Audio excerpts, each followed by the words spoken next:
I still remember the exact moment everything changed. The moment when ink on paper became more than mysterious marks. The moment when I realized we'd been living in chains long after those chains should have been broken. My name is Samuel, and this is the story of how knowledge became both my salvation and my damnation. It was August 1877, 12 years after a war that was supposed to set us free. But freedom, I would learn, is a complicated word, especially when the people who own your body decide they also own the truth. The Hartwell Plantation sat in the humid heart of Mississippi, where the air hung thick enough to choke on, and the cotton fields stretched toward a horizon that promised nothing but more of the same. Master Hartwell's estate was pristine, white columns gleaming in the merciless sun, while we lived in quarters that leaked when it rained and froze when winter came. Oh God, the contrast was designed to remind us of our place every single day. I was 32 years old, though I'd stopped counting birthdays years ago. What was the point? Each year brought the same back-breaking labor, the same meager rations, the same watching the sun rise and set over land we'd never own. My wife, Clara, worked in the big house. My children, Grace and Moses, were already picking cotton despite their small hands bleeding from the sharp bowls. This was life. This was all we knew. But everything shifted on a Tuesday afternoon in late summer. I was trimming the hedges near the library window, invisible, as always, to the white folks inside. Master Hartwell's son, Thomas, sat at a massive oak desk, while his tutor, a stern woman from Boston, taught him to read. I'd been working near that window for weeks, but that day something made me actually listen. "Sound it out, Thomas. F-R-E. Free." The word hung in the air like a bell ringing. Free. I watched through the glass as Thomas's finger traced the letters in his primer. F-R-E-E. 4 letters that somehow contained an entire world. Very good. Now this one. S-L-A-V-E. Slave. My heart began to pound. I don't know why that moment was different from all the others, but suddenly those marks on the page weren't just decoration. They were codes. They were keys. They were power that had been kept from us deliberately, viciously. That realization burned through me like lightning. They didn't want us to read because reading meant knowing, and knowing meant questioning, and questioning meant the whole rotten system might fall apart. I started listening every Tuesday and Thursday when the tutor came. I'd position myself near that library window, shears in hand, pretending to work, while my entire being focused on the sounds and symbols being taught to that bored white boy who took his education for granted. A is for apple. B is for book. C is for chains, I thought, though the tutor said cat. The other slaves noticed my distraction. My friend Isaiah, who'd worked alongside me for 15 years, pulled me aside one evening as we walked back to the quarters. "Samuel, you been actin' strange, standin' near that library window like you waitin' for something. That's dangerous, brother. White folks don't like us payin' attention to their business." "I'm just trimmin' the hedges, Isaiah, doin' my work." He looked at me with those eyes that had seen too much, that carried the weight of generations. Just be careful. Curiosity killed more than the cat in these parts. But I couldn't stop. God help me, I couldn't stop. Each lesson became a treasure I hoarded in my mind. I practiced in the dirt when no one was watching, tracing letters with a stick. A, B, C. The alphabet became my secret rebellion. Clara noticed too. She found me one night after the children were asleep, scratching letters into the packed earth floor of our cabin with a nail. "Samuel, what are you doing?" I looked up at her beautiful, worried face. We'd been married since we were teenagers, sold to this plantation together in what Master Hartwell considered a generous allowance of our humanity. She knew me better than anyone. "Learning," I whispered. "Clara, I'm learning to read." "Oh, my God!" She sank down beside me, her hand covering her mouth. "Samuel, no! If they catch you, if Master finds out, they hang people for less. You know what happened to Jacob on the Morrison place. They said he was getting ideas above his station." "What if I told you there might be something worth the risk? What if those marks on paper hold answers we've been denied?" The smell of wood smoke from our small fire filled the cabin.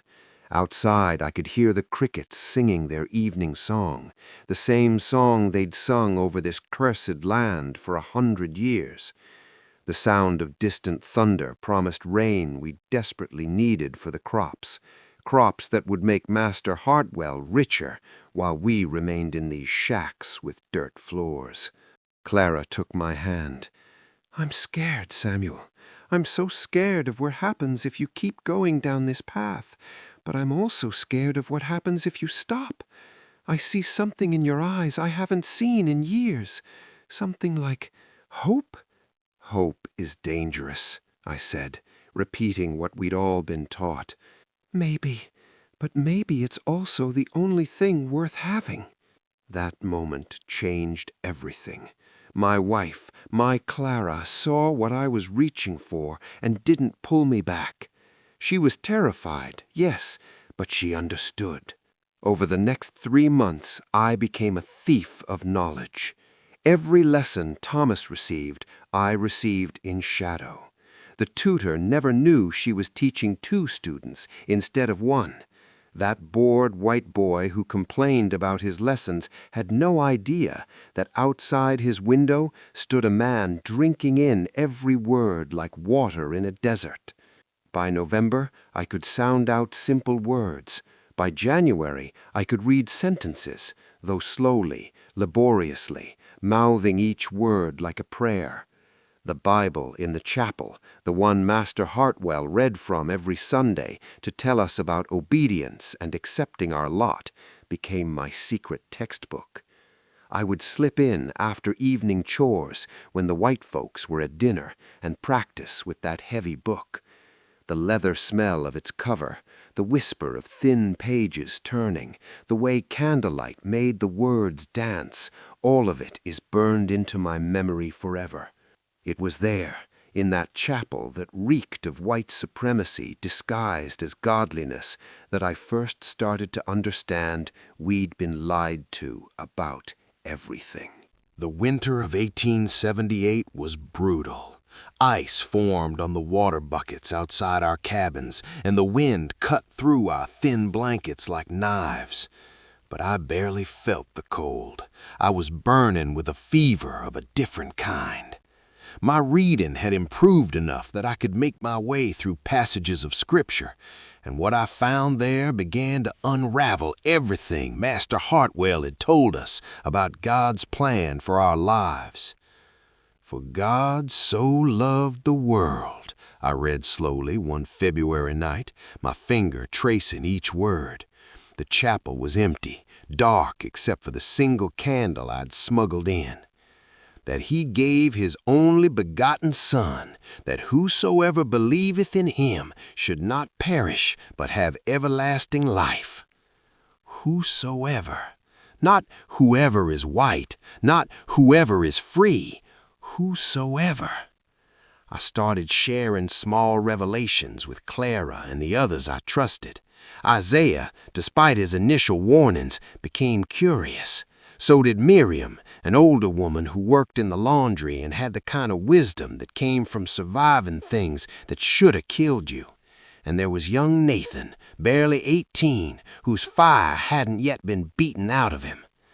We'd meet in Miriam's cabin sometimes, the 5 of us, speaking in whispers while the wind howled outside. "Samuel's been reading the Bible," Clara told him one night. "Tell them what you found." I felt the weight of their attention, their hope mixed with fear. Master Hartwell tells us every Sunday that slavery is God's will, that we're meant to serve, that it's in the Scriptures. But I've been reading those Scriptures myself now, and brothers and sisters, I can't find where God ordained one man to own another based on the color of his skin. Careful, Samuel, Miriam warned, though her eyes were bright with interest. Careful words like that. She's right, Isaiah added. Even thinking such things is dangerous. Nathan leaned forward, his young face intense in the firelight. But what if he's right? What if everything they've told us is a lie? That question hung in the air like smoke. What if it was all a lie? The thought was terrifying and exhilarating in equal measure. But it was in March, on a night when spring rain drummed against the chapel roof, that I found something that stopped my heart completely. I'd progressed beyond the Bible. Thomas had gotten a newspaper from Jackson, and he'd carelessly left it in the trash. I'd retrieved it from the trash, smoothed out its wrinkled pages, and smuggled it to the chapel. The date at the top read March 15, 1878. I worked through the article slowly, sounding out the bigger words. Most of it was mundane, notices about crop prices and social events in town. But then, near the bottom of the third page, I found an article that made my hands shake so badly I nearly dropped the paper. 13th Amendment, I read aloud to the empty chapel, my voice cracking. Ratified December 1865. Neither slavery nor involuntary servitude, except as punishment for crime, shall exist within the United States. I read it again and again and again. 13 years ago. 13 years! Oh my God! Oh my God! We were supposed to be free! The rain pounded harder as the truth crashed over me in waves. We weren't slaves because it was legal. We were slaves because Master Hartwell had hidden the truth from us. We were prisoners, not property. This wasn't a plantation. It was a prison camp built on lies. I sat in that chapel for hours, the newspaper clutched in my trembling hands, while my entire understanding of reality reconstructed itself. Every scar on my back from the overseer's whip, every time they'd separated families, selling children away from mothers, every degradation, every cruelty, every moment of suffering, all of it had been happening years after it became illegal. Master Hartwell knew. The overseers knew. They'd all known, and they'd kept us here anyway, working us like animals when the law said we should be free. That moment changed everything. Knowledge is power, they say, but sometimes knowledge is also agony. When I finally returned to our cabin, Clara was awake, waiting. She took one look at my face and knew something catastrophic had happened. "Samuel, what is it?" I showed her the newspaper, my finger pointing to the article. She couldn't read it, but I could read it to her, and I did, my voice shaking with rage and grief and terrible, terrible understanding. "We've been free," I whispered. "For 13 years we've been free, and they never told us. They kept us here, Clara. They kept our children here, all this time." She covered her mouth with both hands, tears streaming down her face. The smell of the dying fire mixed with the scent of rain coming through the cracks in our walls. Outside, thunder rolled across the plantation like the voice of an angry god. "What do we do?" she asked. "Samuel, what do we do with this knowledge?" "I have to tell the others. Everyone needs to know." "And then what? You think Master Hartwell will just let us walk away because a piece of paper says slavery is illegal? You think he'll apologize and open the gates?" She was right, of course. Knowledge without power is just another form of torture. But I couldn't unknow what I knew. I couldn't pretend anymore. The next evening, I gathered everyone I could trust. Word spread carefully, quietly.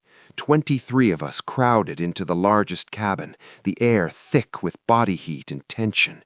I told them everything. I showed them the newspaper. I read the words of the 13th Amendment out loud. The silence that followed was deafening. If you're finding this story powerful, please like this video and subscribe to our channel for more true stories of courage and survival. The reaction to my revelation split our community down the middle. Some, like Nathan and a few of the younger workers, were immediately ready to demand their freedom. Others, like old Marcus, who'd been on the plantation for 50 years, were terrified of what resistance might bring. "You're going to get us all killed," Marcus said, his voice sharp with fear. "Even if what you're saying is true, what difference does it make? We got nowhere to go, no money, no protection. You think the law cares about us? The law is whatever white folks say it is." "But Marcus," Nathan protested, "we have rights now. The government says so." Marcus laughed bitterly. "Boy, the government is 300 miles away in Washington. Master Hartwell is right here with guns and dogs and friends in every courthouse and sheriff's office in Mississippi. Which one you think matters more?" He had a point. Freedom on paper meant nothing if no one would enforce it. But I couldn't just accept our bondage anymore. The knowledge was eating me alive. Clara tried to keep the peace. "Maybe we should be careful, plan, think about what we're doing before we do anything rash." But planning is hard when rage is burning through your veins like wildfire. I started making mistakes. I couldn't hide my contempt anymore when Master Hartwell gave orders. I couldn't bow my head with the same submissiveness. The mask I'd worn my entire life was cracking, and people noticed. The overseer, a cruel man named Pike, who enjoyed using his whip a little too much, called me out one morning in early April. "Samuel, you got something you want to say to me? You've been looking at me like you got opinions lately." The cotton fields stretched around us, other workers pausing to watch. The morning sun was already hot, promising another scorching day. I could smell the earth, the growing plants, my own sweat. Everything suddenly felt sharper, more real. "No, sir," I said, but my voice didn't have the deference it should have. Pike stepped closer. He was a big man, going to fat but still strong, and he wore his authority like armor. "You getting uppity, boy? Because I know how to fix uppity." In that moment, I wanted to scream the truth at him, wanted to shove that newspaper in his face and demand he acknowledge our freedom. But Marcus's words echoed in my head. "The law is whatever white folks say it is." I lowered my eyes and mumbled an apology that tasted like poison. That night, Isaiah pulled me aside. "You're going to get yourself killed, Samuel. I see it coming like a storm. You can't hide what you know anymore, and they're going to notice. They're already noticing." "What would you have me do? Pretend I don't know we're supposed to be free?" "Yes!" Isaiah grabbed my shoulders, his grip tight with desperation. "Yes, that's exactly what I'm telling you to do, because knowing the truth and being dead doesn't help anybody. You got a wife, you got children, think about them." But I was thinking about them. I was thinking about Grace and Moses spending their whole lives in chains because their father was too afraid to fight. I was thinking about what kind of man I wanted to be when they remembered me. The tension on the plantation grew thick as the summer heat. More people knew now, the secret spreading despite our attempts at caution. Some wanted to run. Some wanted to stay and demand their rights. Some just wanted to survive another day. And then Master Hartwell's daughter, Elizabeth, came home from her school in Atlanta. Elizabeth was 22, educated, and according to the whispered conversations in the big house that Clara reported back to me, she was full of modern ideas about progress and civilization. She'd been away for 4 years, studying literature and philosophy at a women's college. Clara came to me one night, her face troubled. "Elizabeth asked me today if we were happy here. Actually asked me like my opinion mattered." "What did you say?" What could I say? I told her we were blessed to serve the Hartwell family, but Samuel, the way she looked at me, like she suspected something was wrong but couldn't quite name it. Elizabeth's presence changed the dynamics in the big house. She questioned things. She suggested improvements to our quarters. She even proposed teaching some of us to read, which her father immediately forbade. "Education is wasted on them," I heard Master Hartwell tell her through the library window one afternoon. "They're simple people, Elizabeth, happy in their simplicity. Teaching them to read would only make them discontent." Happy in our simplicity. The lie was so monstrous it took my breath away. But Elizabeth persisted, and eventually she discovered my secret. I was in the chapel one evening, reading by candlelight, when I heard footsteps. I tried to hide the Bible, but it was too late. Elizabeth stood in the doorway, her white dress ghostly in the dim light, her eyes wide with shock. "You can read?" she whispered. My heart hammered against my ribs. This was it. This was how it ended. She would tell her father, and he would make an example of me. They would hang me from the old oak tree where they'd hung others who'd gotten too big for their britches. But Elizabeth didn't run to her father. Instead, she stepped into the chapel and closed the door behind her. "How long have you been able to read?" "A few months, miss." The words came out hoarse. "Who taught you?" "I taught myself, listening to Thomas's lessons." She sat down on one of the pews, her face a mixture of emotions I couldn't quite read. Shock, certainly, but also something else. Curiosity? Guilt? She said slowly, "Do you know what my professors at college taught me about the institution of slavery?" I said nothing, waiting for the trap. "They taught me it was a moral evil. They taught me about the amendment that ended it. They taught me that holding people in bondage was against everything America claimed to stand for." The silence between Elizabeth and me stretched like a chasm. The candlelight flickered, casting dancing shadows across her face. I could hear my own heartbeat, loud as thunder in my ears. "You know," I said carefully, "you know we're supposed to be free." Her eyes filled with tears. "I suspected. When I came home and saw how things were here, exactly as they'd always been, I asked my father about it.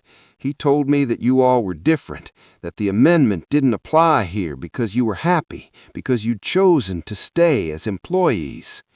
Employees. The word was bitter on my tongue. Employees get paid, Miss Elizabeth. Employees can leave. "I know," she wiped her eyes. "Oh, God, I know. I've been trying to convince myself of my father's lies because the alternative is that my entire family are criminals, that everything I've known my whole life is built on suffering and injustice." Watching her moral awakening was strange. Part of me wanted to comfort her. Part of me raged at having to witness a white woman's guilt when my people were still in chains. "What are you going to do?" I asked. "I don't know. I could go to the authorities, but—" She hesitated. "Samuel, you need to understand something about Mississippi, about how things work here. The sheriff is my father's friend. The judge is his poker partner. The newspaper editor owes him money. Even if I testified, even if I brought proof, who do you think they'd believe?" She was confirming what Marcus had said. The law was whatever white folks decided it was. "But there are federal marshals," Elizabeth continued, thinking out loud, "in Jackson, people who might actually enforce the law. If we could get word to them—" "We?" I looked at her sharply. "I can't live with this, Samuel. I can't know what I know and do nothing. That would make me just as guilty as my father." Over the next weeks, Elizabeth and I formed an unlikely alliance. She would sneak me books from her father's library, newspapers from town, anything that might help us understand our legal rights and options. In return, I taught her the truth about plantation life, the cruelties she'd been sheltered from. But our partnership was discovered in the worst possible way. Thomas, now 16 and mean with the casual cruelty of spoiled youth, followed his sister one evening. He watched through the chapel window as she handed me a law book, as we discussed plans to contact federal authorities. The next morning, all hell broke loose. Master Hartwell stormed into the fields where we were working, Pike and 2 other overseers behind him. His face was purple with rage, veins bulging in his neck. "Samuel!" His voice cracked like a whip. "Get over here, now!" Clara, working nearby, made a small sound of fear. I saw the terror in her eyes, saw her hand reaching for me even as I walked toward my doom. Master Hartwell struck me across the face with his riding crop before I'd even stopped moving. The pain was sharp, immediate, but what terrified me was the murder in his eyes. "You ungrateful piece of trash! After everything I've done for you, fed you, housed you, kept you safe, and this is how you repay me? By sneaking around, filling your head with nonsense, corrupting my daughter with your lies?" "They're not lies, Father." Elizabeth had followed him to the fields, her face pale but determined. "The 13th Amendment is real. Slavery is illegal. You know it is." He turned on her with such fury that she actually stepped back. "Get in the house, Elizabeth, now, before I forget you're my daughter." "I won't be silent about this anymore. What you're doing is wrong. It's illegal. These people have rights." The slap he delivered to her face echoed across the field. Every worker froze. We'd seen him hit slaves before, but never his own daughter, never one of his precious white children. Elizabeth touched her reddening cheek, tears streaming down her face, but she didn't back down. "You can hit me all you want. It doesn't change the truth." Master Hartwell grabbed me by the throat. His fingers dug into my windpipe, cutting off my air. "You did this. You poisoned her mind with your reading and your ideas. I should have killed you the moment I suspected." "Master Hartwell," Pike's voice was nervous, "maybe we should do this more private-like, all the workers watching and all." He released my throat, and I gasped for air, the taste of blood in my mouth where I'd bitten my tongue. The smell of his cologne, mixed with my own fear sweat, made me nauseous. "You're right." Master Hartwell's voice became cold, calculated. "Take him to the barn. I'll deal with him properly there. And as for the rest of you," he addressed the watching workers, "let this be a lesson. This is what happens when you forget your place, when you get ideas above your station." They dragged me away. Clara screamed my name. Nathan started forward like he might try to help, but Isaiah held him back. Smart. If Nathan had intervened, they'd both be dead. In the barn, they chained me to the whipping post. I'd seen men tied there before, seen them flogged until their backs were hamburger, until they couldn't scream anymore.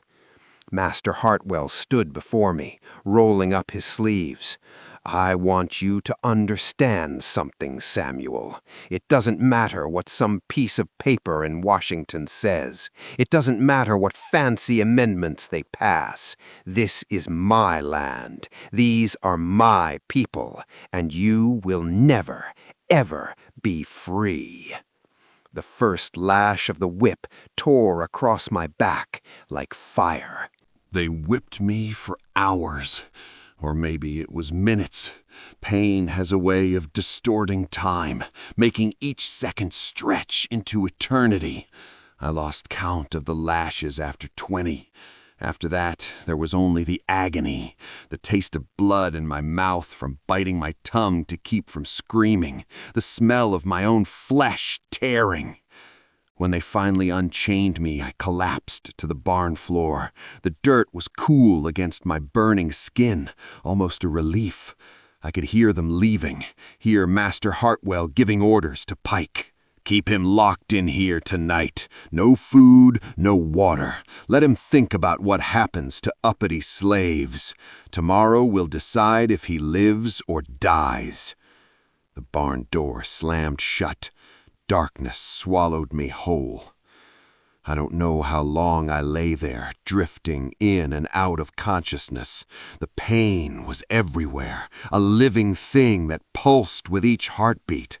My back felt like it was on fire. My ribs screamed where they'd kicked me after the whipping ended. But through the agony, my mind was strangely clear. I thought about my children, Grace with her gentle smile and curious eyes, Moses with his quick laugh and fearless spirit. What kind of life awaited them here? More of the same? Generations of servitude disguised as freedom? The Hartwells would keep them ignorant, keep them chained by lies, if not by law. I thought about Clara, my beautiful Clara, who'd stood by me even when she was terrified, who'd supported my dangerous quest for knowledge even though she knew it might destroy us. I thought about the 23 people I'd told about the 13th Amendment, about the hope I'd kindled in their hearts, about the responsibility I now carried for whatever happened next. That moment, lying broken on the barn floor, I realized that survival wasn't enough anymore. Living as a slave when I knew I should be free was worse than dying for the truth. Somewhere near midnight, the barn door creaked open. I tensed, expecting Master Hartwell or Pike coming to finish what they started. But the footsteps were lighter, hesitant. "Samuel?" Elizabeth's whispered voice cut through the darkness.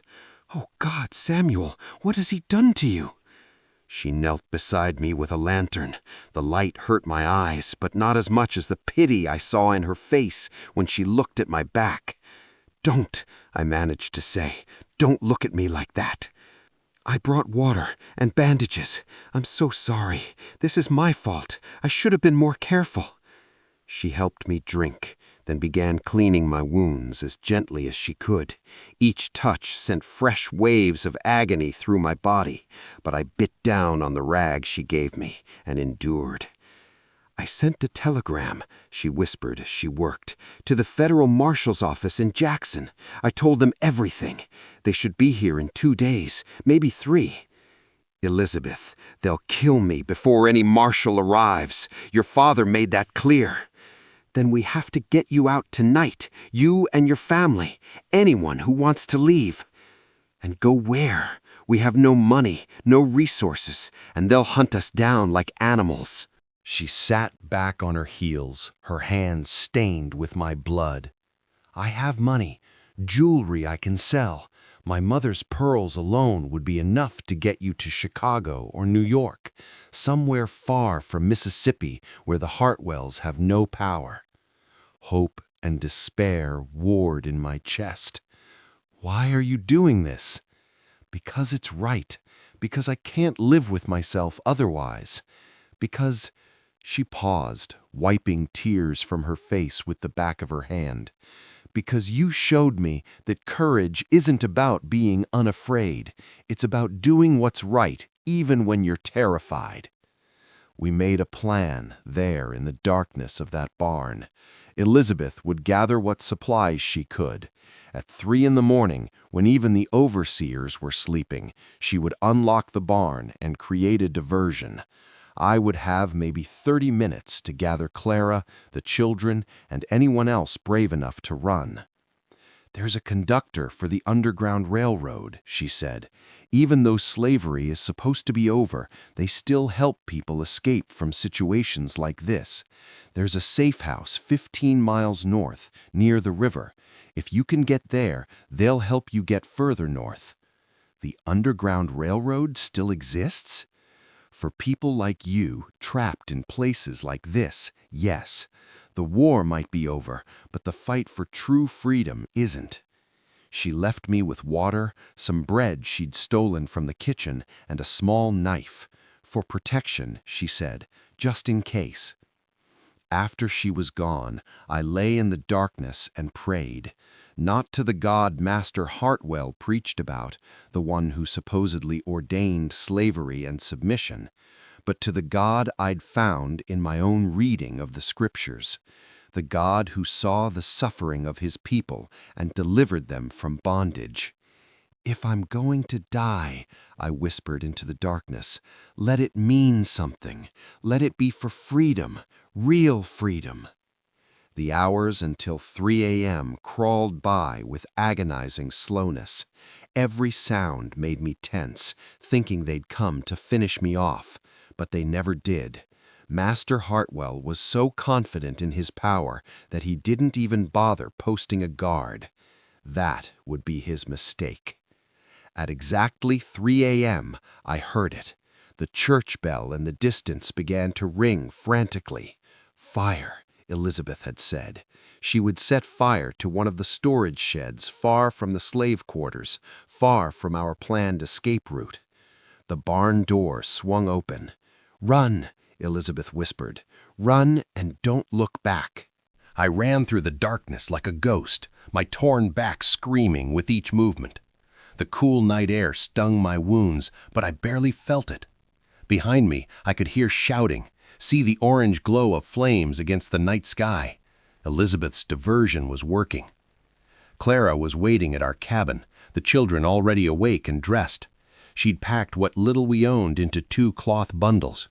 When she saw me, saw the blood seeping through the rough bandages Elizabeth had applied, her face crumpled. "Oh, God, Samuel! Oh, God!" "No time," I gasped. "We have to go, now." Grace was crying silently, her small hand clutching her brother's. Moses, only 7 years old, looked at me with eyes too old for his face. They'd heard the whipping. Everyone had heard. We burst from our cabin to find others waiting, Isaiah and his wife Rebecca, Miriam with her grandson, Nathan and 2 other young men, 15 people total, all willing to risk death for a chance at freedom. The safe house is 15 miles north, near the river. Elizabeth said there are people there who will help us. Elizabeth Hartwell? Isaiah looked skeptical. We're trusting our lives to a white woman? We're trusting our lives to someone who's already risked everything to help us. She sent word to federal marshals. She set that fire to cover our escape. She gave me this. I showed them the knife and the small bag of coins Elizabeth had pressed into my hands, along with a hastily drawn map. There was no more time for discussion. We could hear the chaos near the burning shed, Master Hartwell's voice roaring orders.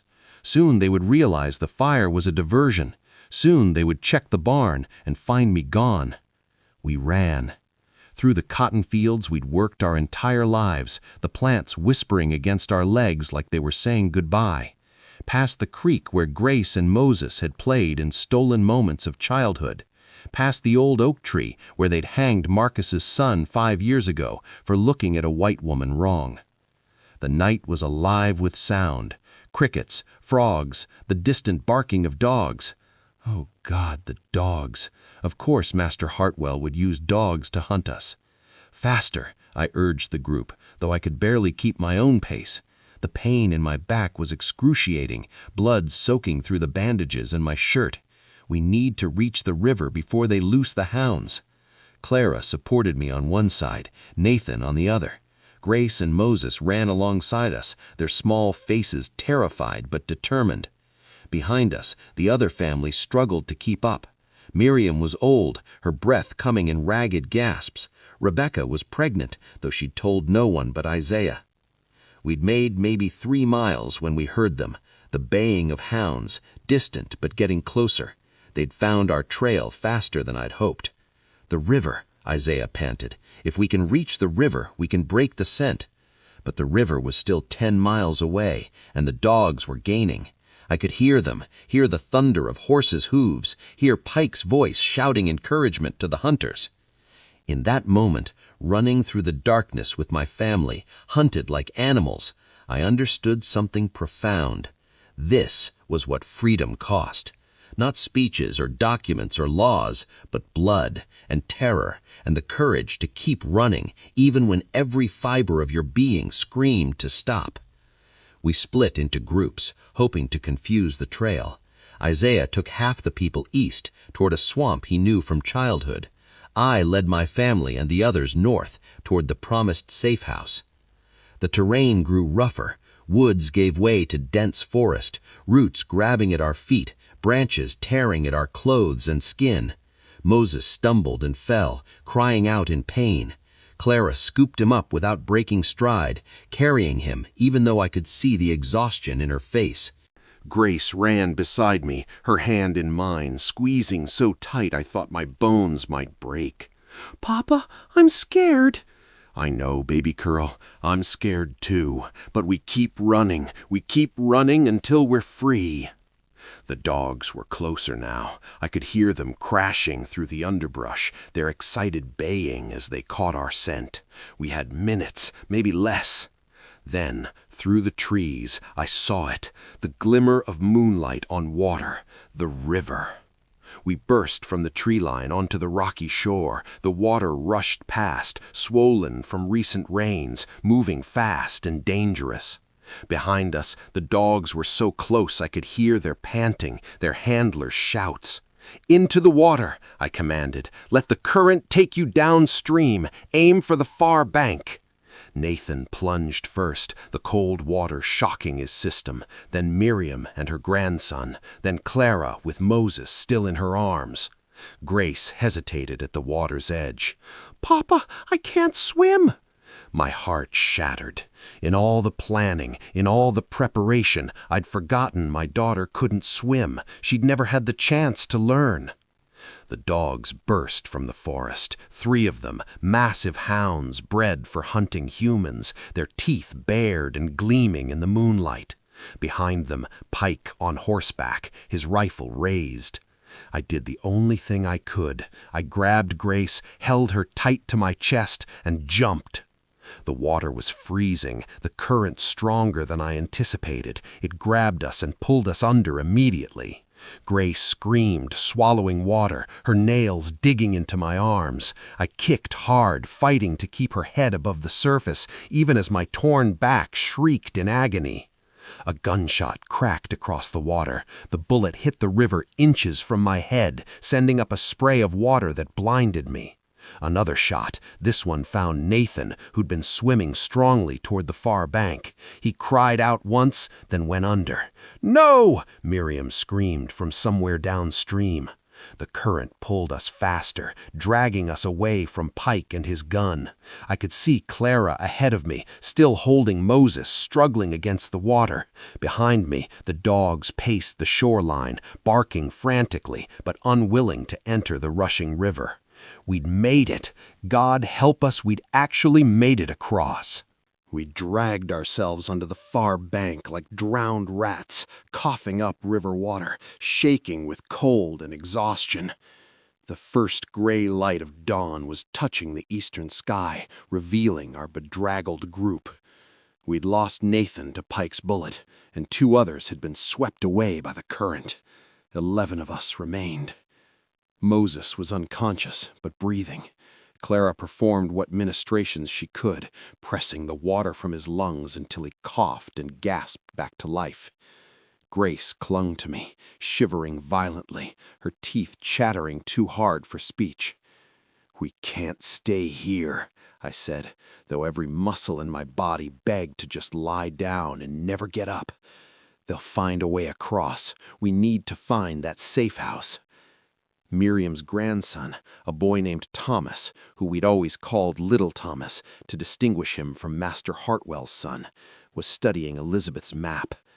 "Says the house is marked by a red door, 2 miles north from the river crossing." 2 miles. It might as well have been 200. But we got up. We kept moving, because stopping meant death. The landscape on this side of the river was different, hillier, more forested, dotted with small farms. We stayed off the main roads, cutting through woods and fields, leaving a trail that anyone with sense could follow. But we had no choice. Speed mattered more than stealth now. It was Grace who spotted it first, a small farmhouse nestled in a valley, barely visible through the morning mist. And there, plain as day, a red door. "Is that it?" she whispered. "Papa, is that it?" We approached cautiously. For all we knew, it was a trap. Elizabeth had given us the location in good faith, but she'd gotten her information secondhand. The Underground Railroad was secretive by necessity. We could be walking into anything. I knocked on the red door. 3 slow knocks, 2 fast, then 1 slow. The pattern Elizabeth had told me about. For a long moment, nothing happened. Then the door opened a crack, and a black woman's face appeared. She was maybe 50, with gray threading through her dark hair and eyes that had seen too much suffering. She looked at our group, bedraggled and bloodied and desperate, and her expression softened with recognition and sorrow. "Oh, children," she said, opening the door wide. Come in quickly before anyone sees."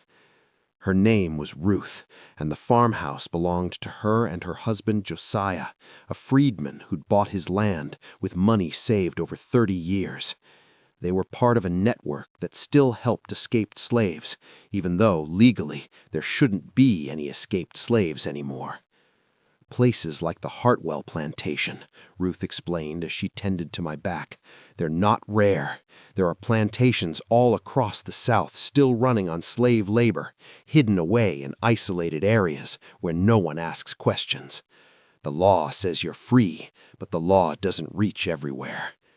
She cleaned my wounds properly, using techniques she'd learned from her mother, who'd been a healer on the plantation where she'd been born. The pain was incredible, but I bit down on a leather strap and endured.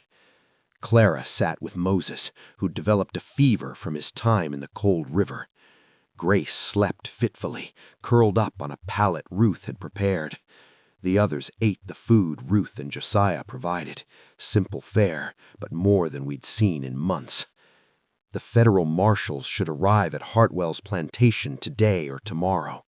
But even if they find evidence of what's been happening, prosecuting it will be hard.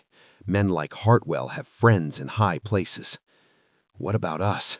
Clara asked. "Where do we go from here?" "Chicago," Josiah said. He was a big man, soft-spoken, but with an authority that came from genuine freedom. "There's work there, real work with real wages. We have contacts who can help you get settled. But you need to keep moving, today if possible." "Moses is sick. Samuel can barely stand. Can't we rest for just a day?" "Every hour you stay is an hour closer to being caught. Hartwell will have men searching. He'll have offered rewards. There are people who'll turn you in for a few dollars without thinking twice." We'd risked everything for freedom. But freedom, it turned out, wasn't a destination. It was a constant state of vigilance, of running, of looking over your shoulder. This wasn't the liberation I'd imagined when I first learned to read those words in the Bible. We rested for 6 hours. Ruth and Josiah gave us clean clothes, medicine for Moses's fever, better bandages for my back. They gave us money, too, more than I'd ever held in my life, and papers identifying us as free blacks traveling north to visit family. "These might not hold up to serious scrutiny," Josiah warned, "but they'll get you past casual questions." As the sun began to set, we prepared to leave. A wagon waited outside, driven by a white man named Garrett, who ran supplies between farms and was secretly part of the railroad network. "I can take you as far as Memphis. From there, you'll need to catch a train north." We were loading into the wagon when we heard horses approaching fast, multiple horses. Before anyone could react, they were there. Master Hartwell, Pike, and 6 other men, all armed. They'd found us. "Well, well," Master Hartwell said, dismounting. "Thank you, Josiah. I knew your greed would outweigh any sense of racial loyalty." I looked at Josiah in horror. He'd sold us out. But Josiah's face showed only confusion. "Master Hartwell, I don't know what you're talking about." The gunshot cut him off. Master Hartwell had shot him without hesitation, the sound echoing across the valley. Ruth screamed as her husband fell. "No witnesses," Master Hartwell said calmly.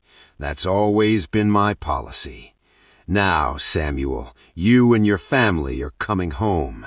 As for the rest of you, he gestured to his men, kill them. Everything happened at once. Ruth threw herself over Josiah's body, screaming his name. Pike raised his rifle toward Miriam. Clara pushed Moses and Grace behind her, putting her own body between them and the guns. I reached for the knife Elizabeth had given me, the small blade laughably inadequate against 7 armed men. But then Garrett, the quiet white man who drove the wagon, pulled out a shotgun from under his seat and fired both barrels at Master Hartwell's men. The blast took down 2 of them instantly, their surprised faces frozen in death before they hit the ground. "Run!" Garrett shouted at us. "Run now!" But there was nowhere to run. We were surrounded, trapped in the farmyard with no cover except the wagon. Pike returned fire, his bullet catching Garrett in the shoulder and spinning him around. The shotgun clattered from his hands. Master Hartwell's face was purple with rage. All this trouble, all this expense, chasing you across half of Mississippi. For what? Because you learned to read? Because you got ideas above your station? Because you're a liar, I said, my voice steady despite the terror coursing through my veins. Because you kept us in bondage years after it became illegal. Because you built your wealth on our suffering. He laughed. It was a terrible sound, full of contempt and genuine amusement. And who's going to hold me accountable? The law? The law is whatever I say it is in this county. The marshals Elizabeth supposedly contacted? They know better than to interfere with how a man runs his own property. "We're not property," Grace's young voice rang out, strong and clear. My daughter, who'd been silent with fear, found her voice in that moment. "We're people. The law says so. The Constitution says so." Master Hartwell looked at her like she was a curious insect. "That child has too much of her father in her. Pike, shut her up." Pike raised his rifle toward my little girl. I didn't think, I just moved, throwing myself between the gun and Grace, the small knife in my hand finding Pike's leg. He screamed and stumbled backward, his rifle discharged, the bullet going wild. Then chaos erupted. Little Thomas, Miriam's grandson, grabbed a piece of firewood and swung it at one of the remaining men. Isaiah tackled another, both of them crashing to the ground in a tangle of fists and fury. Clara picked up Garrett's dropped shotgun, her hands shaking but her eyes determined. And in that moment of confusion, I heard something that changed everything. Hoofbeats, multiple horses approaching fast from the north. But these weren't more of Hartwell's men. These were men in uniform, badges glinting in the fading light. Federal marshals. Elizabeth's telegram had worked. They'd come. Master Hartwell heard them too, his face transformed from rage to calculation in an instant. He raised his hands, his pistol disappearing into his coat. "Marshal!" he called out, in his most refined, reasonable voice. "Thank God you're here. These slaves attacked us, killed 2 of my men. We were just defending ourselves." The lead marshal, a hard-faced man in his 40s, surveyed the scene with sharp eyes. He took in the bodies, the wounded, Ruth still sobbing over Josiah's corpse. His gaze lingered on my torn back, visible through my shirt, the fresh blood seeping through the bandages. "That's so," he said slowly, "because I've got a very detailed telegram from a Miss Elizabeth Hartwell describing a different situation entirely. Says her father has been holding freed slaves in bondage on his plantation for over 12 years. Says she's witnessed abuse, false imprisonment, and systematic violation of the 13th Amendment. Master Hartwell's mask of civility cracked slightly. "My daughter is young and impressionable. These slaves filled her head with lies." "These freed persons," the marshal corrected sharply. "The war's been over for 13 years, Mr. Hartwell. By law, these people aren't slaves. If what Miss Elizabeth says is true, you're guilty of kidnapping, false imprisonment, assault, and murder." He gestured to Josiah's body. "That shooting happened before or after we arrived?" The silence was damning. Another marshal was checking the bodies, examining their wounds. "This man and this one were shot in the back, sir. Doesn't look much like self-defense to me." I saw the moment Master Hartwell realized he'd lost. His hand twitched toward his concealed pistol. The marshals saw it too, their own weapons coming up in a fluid motion. "I wouldn't," the lead marshal said calmly. "We've already got you for murder. Don't make it worse." For a long moment I thought Master Hartwell might try it anyway, might go out in a blaze of violence rather than face justice. But Pike, wounded and bleeding from where I'd stabbed him, spoke up. "It's over, boss. They got us." The marshals arrested them. All of them. Master Hartwell, Pike, the Reneening men. They were shackled with the same type of chains they'd used on us for so many years. The irony wasn't lost on anyone. The lead marshal approached me, his expression softer now. "Samuel, is it? Miss Elizabeth's telegram mentioned you specifically, said you were the one who discovered the truth, that you taught yourself to read." "Yes, sir." "You're a brave man. Foolish, maybe, but brave." He looked at our bedraggled group. "We'll need you to testify, all of you. There'll be a trial, and your testimony will be crucial to putting Hartwell away for good." "What about his friends?" Clara asked. "The judges and sheriffs he mentioned." "Federal court, ma'am. His local friends don't have jurisdiction there. And between you and me, the government's been looking for a test case to show that the 13th Amendment has teeth. Hartwell's going to be an example."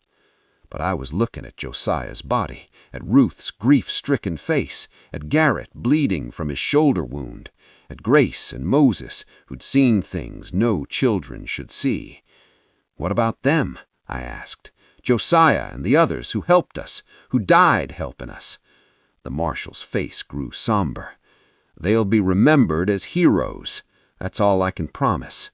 The trial took place 3 months later in a federal courthouse in Jackson. The building was massive, white marble gleaming in the October sun, with columns that seemed designed to intimidate. I'd never been inside a courthouse before. Slaves didn't go to court. We were property, not people with legal standing. But I wasn't a slave anymore. Legally, I never had been, not since 1865. The courtroom was packed. News of the case had spread across the South, drawing reporters from as far as New York and Boston. The Hartwell slavery case, they called it. Some newspapers painted us as troublemakers. Others hailed us as heroes. Most just wanted to sell papers with sensational stories. Master Hartwell sat at the defendant's table in a fine suit, looking every inch the respectable gentleman. He'd shaved, gotten a haircut, and wore an expression of wounded dignity, as if he was the victim of some terrible misunderstanding. Elizabeth sat in the gallery, her face pale but determined. She'd been disowned by her family for testifying against her father. Her mother wouldn't speak to her. Thomas had called her a traitor. But she came to court every day, dressed in simple black, ready to tell the truth. The prosecutor was a young man from the Justice Department named Matthews, burning with the kind of idealism that hadn't yet been beaten out of him by reality. He'd told us in preparation that this case mattered beyond just our freedom. If we can prove that Hartwell knowingly violated the 13th Amendment, he'd said, it sets a precedent. It shows that the federal government will enforce freedom even in the deepest parts of the South where local authorities won't. Hartwell's defense attorney was a silver-haired man named Blackwood, famous for defending wealthy Southerners accused of racial crimes. His strategy became clear immediately. Paint us as ungrateful former slaves who'd been treated well but had gotten greedy, influenced by Northern agitators. The testimony went on for days. Matthews called witness after witness. Clara described conditions on the plantation, the punishments, the fear. Isaiah testified about seeing children sold away from parents even after 1865. Miriam, her voice shaking with age and grief, talked about watching her grandson Nathan shot while trying to escape. When it was my turn, I walked to the witness stand, feeling the weight of every eye in the courtroom. White folks, black folks, reporters with their notebooks, justice itself, waiting to see if I'd be believed. Matthews approached me with a Bible. "Place your hand here and swear to tell the truth." I placed my hand on the same book that had taught me to read, that had shown me we were meant to be free. "I swear." "Samuel, can you tell the court how you discovered the truth about the 13th Amendment?" I told him everything, about listening to Thomas's lessons through the window, about teaching myself to read in secret, about finding the newspaper article that revealed we'd been free for years, about the moment when knowledge became both liberation and curse. "And what did you do with this knowledge?" Matthews asked. I told the others, 23 people at first, then more. I couldn't keep the truth to myself. They deserved to know they were supposed to be free. Blackwood cross-examined me with barely concealed contempt. "Mr. Samuel, did you ever consider that Mr. Hartwell was protecting you? That in the chaos following the war, remaining on the plantation was safer than wandering off without resources or education?" The sentencing hearing was scheduled for 2 weeks later. Master Hartwell, now just James Hartwell, convicted criminal, would face the judge's decision about his punishment. Matthews told us to expect a significant sentence, maybe even life in prison. It would send a message that the federal government was serious about enforcing civil rights. We were staying in a boarding house in Jackson, run by a free black family. The government was paying for our lodging until after the sentencing. Then we'd be free to go wherever we wanted. Chicago, New York, Philadelphia. The whole North was open to us. Clara was making plans. "Grace needs proper schooling," she said one evening as we sat in our small room. "And Moses, he's so bright. Imagine what he could become with real education." I held her hand, listening to her dream aloud for the first time in our lives. Dreams had been dangerous on the plantation, but here, in this boarding house in Jackson, dreams felt almost possible. Grace sat at the small desk practicing her letters. A teacher at a local black school had agreed to tutor her while we waited. She was hungry for learning, just like her father.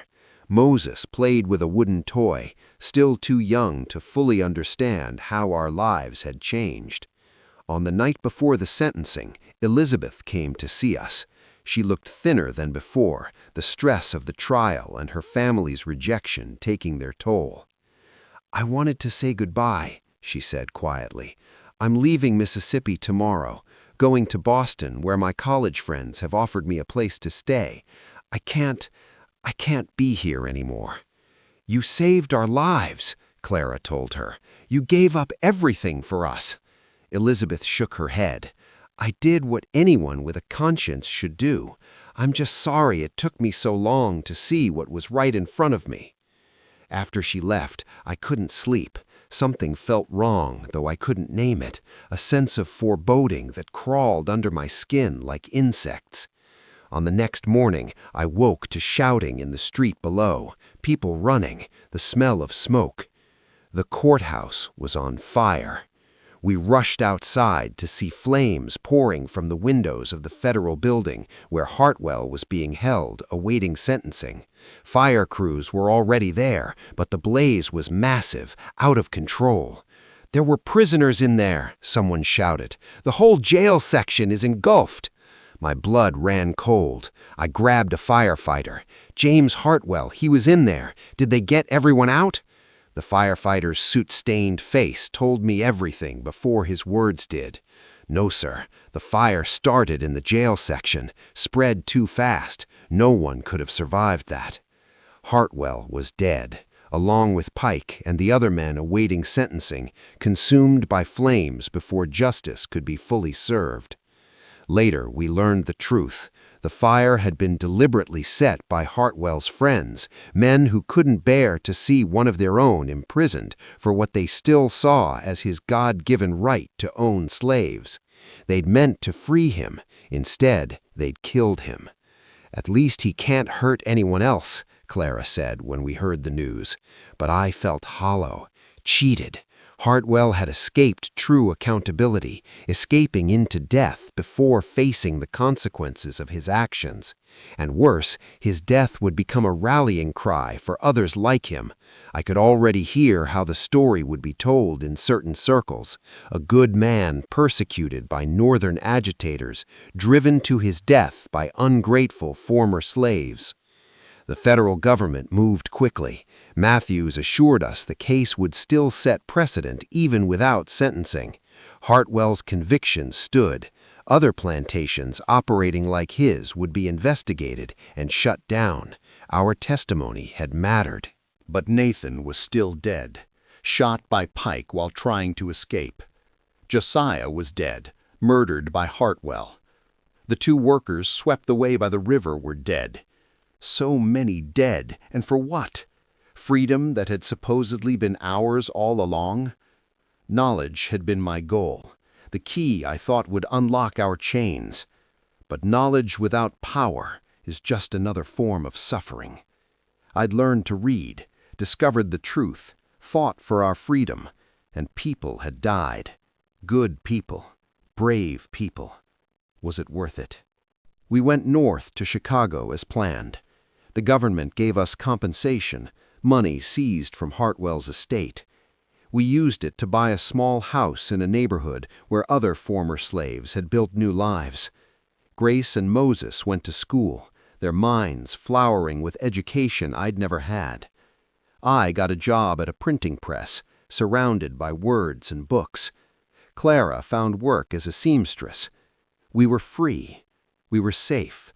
We were building something new. But I was haunted.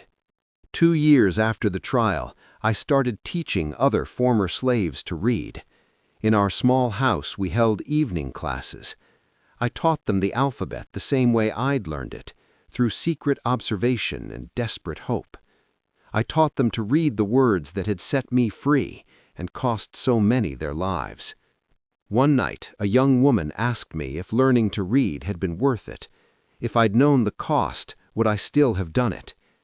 I thought about Nathan's body sinking beneath the river, about Josiah's blood on the farmhouse dirt, about Master Hartwell dying in flames before facing true justice, about Elizabeth alone in Boston, having lost her family, about the scars on my back that would never fully fade. "Yes," I said finally, "because ignorance is its own kind of death.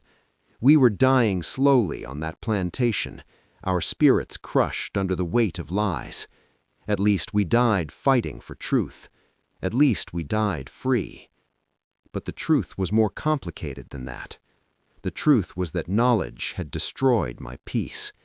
I could never unknow what I knew, could never stop seeing the injustice, the lies, the ways the powerful kept the powerless in chains, even when the law said those chains should be broken. I died in 1892, 15 years after our escape. The doctors said it was consumption, but I think it was exhaustion.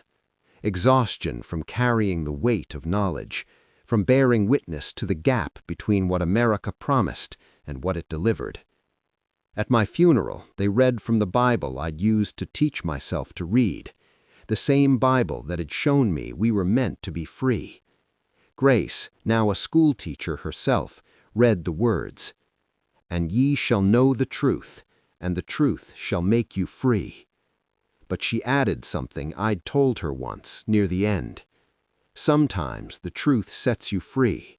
Sometimes it just shows you how deep the prison really goes. They buried me in the Negro cemetery outside Chicago. My tombstone, paid for by the people I'd taught to read, bore a simple inscription, Samuel, 1845, 1892. He taught us to see.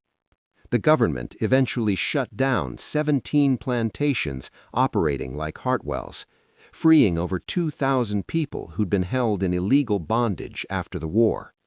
My testimony, our courage, helped make that happen. But I wasn't there to see it. I died knowing I'd changed something, but not everything. Knowing that freedom, real freedom, wasn't just about breaking physical chains. It was about breaking the lies that kept people enslaved in their minds. My children continued my work. Grace became a teacher, educated hundreds of freed slaves' children. Moses became a lawyer, fighting for civil rights in courts across the North. They carried on what I'd started, the legacy of a slave who learned to read and discovered a terrible truth. And somewhere in the burned ruins of that Mississippi courthouse, the record of the United States versus James Hartwell stood as proof that knowledge is powerful, that truth matters, that the fight for freedom never really ends. We just change who carries the torch when the previous generation falls. My story ended in a small house in Chicago, surrounded by books I could finally read freely. But the story I started, the story of fighting for freedom through knowledge, that story continues still. Through every person who learns to read, who questions injustice, who refuses to accept the lies of the powerful.